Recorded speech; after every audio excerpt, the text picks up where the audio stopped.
diyaar garowdaan sidii horeba aad ugu diyaar garowdeen inaad naf iyo maal ku bixisaan maadaama dagaalkan yahay dagaal masiiri ah oo mustaqbalkiina iyo karaamadiina ay ku xidhan tahay.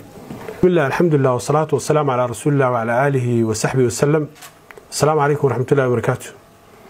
marka hore halkan waxaan ka salaamayaa guud ahaan ummadda muslimiinta, shacabka Soomaaliyeed iyo bulshada SSC anigoo ku hadlaya magaca maamulka SSC iyo shacabka SSC Khaatumo.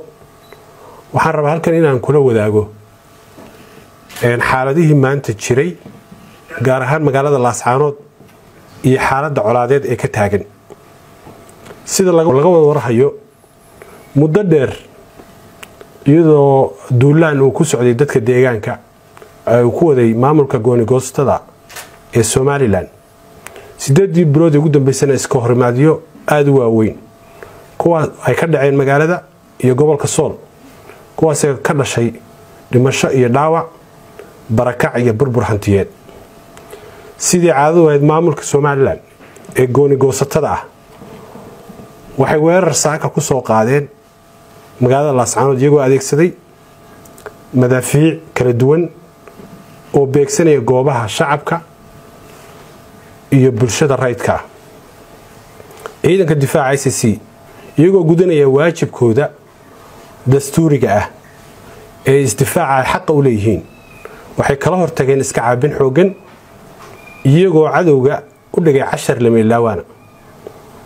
sidaa darteed saaxada waxaa ka dhashay khasaare la gaarsiiyay cadowga iyo dabcan shacabkeena oo madaafiicdu haleeshay. intaa kadib waxaan dhiirigelinayaa ciidamada difaaca SSC Khaatumo inay sii laba jibaaraan xaqooda iyo isdifaacooda iyo inay maamulka SNM ka saaraan deegaanka. ka anaga maamul ahaan ka shacab ahaan waxaanu dhammaysanay dhammaan diyaar garowga aan isku difaaci lahay. sidaa darteed waxaan ku xisaabtamaynaa shacabka SSC ka Soomaaliyeed iyo cid kasta oo gacan ka geysanaysa haddii eebeed mahayo.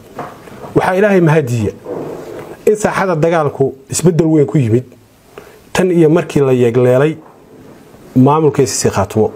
dagaalkii maantana waxaa la muujiyay horumar xagga meeydaaniga ah kuwaas oo rajayn doono inay wax ka tari doonto isbedelada aan rajaynayna inay deegaanka ka dhacaan. intaa ka bacdi waxaan kan ugu dirinaa baaq maan daneeyaasha arrintan khusayso oo ugu horeyso bulshada SSC. waxaan oran doonaa biyo sacbadaada lagaga dhargaa cidna idima maqna ceelna idima muuqda, cidna u caban mayno, cidna canaanan mayno. waxaad u diyaar garowdaan sidii horeba aad ugu diyaar garowdeen inaad naf iyo maal ku bixisaan maadaama dagaalkan yahay dagaal masiiri ah oo mustaqbalkiina iyo karaamadiina ay ku xidhan tahay. waxaan rajaynayaa anoo ku kalsoon nafurnimadiina haddana inaad u aragtaan marxaladii kala guurka in lagu jiro.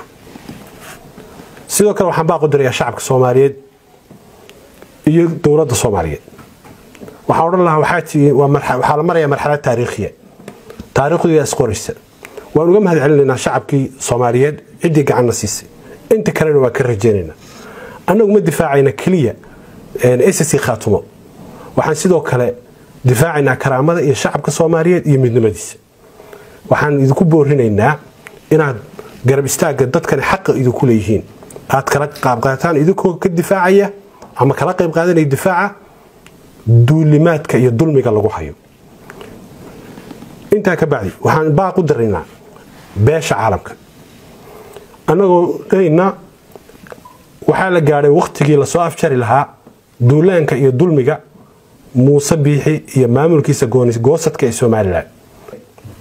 sidoo kale waxaan ku baaqaynaa shacabka Waqooyi Galbeed ee waxgarad iyo culimo leh in badanna waa la kala hadlay. haddana waxaan diraynaa dardaarankii ama baaqi ugu dambeeyay oo ah inaad wiilashiina iyo gaadiidkiina kala baxdaan deegaanka si khasaare intaa ka badan u soo dhalan.